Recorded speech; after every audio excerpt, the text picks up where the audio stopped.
Like similar viruses, reovirus is highly skillful at getting past our cells' defenses.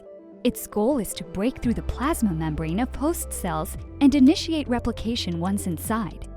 But it does not gain entry alone.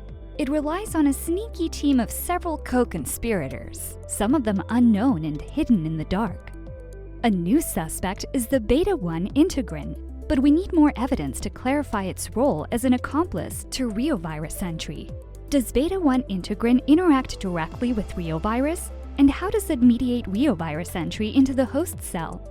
Therefore, researchers from Université Catholique de Louvain used cutting-edge atomic force microscopy in combination with advanced imaging approaches to investigate reovirus binding to beta-1 integrin. In essence, they put the virus at the end of a fishing rod and threw it onto the cell to measure where it binds and with what force, identifying the lock, the receptor, and the key on the virus. While the most recognized entry point for viruses is via junctional adhesion molecule A, the researchers discovered new evidence directly implicating beta-1 integrin.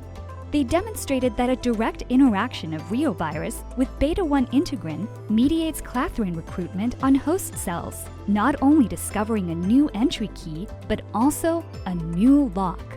This new understanding of the complex interplay between reovirus and beta-1 integrin is a big step.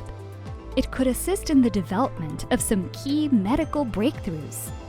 The development of broad-spectrum antiviral therapies targeting similar viruses like coronavirus, adenovirus, picornavirus, and more targeted virus-based anti-cancer treatments.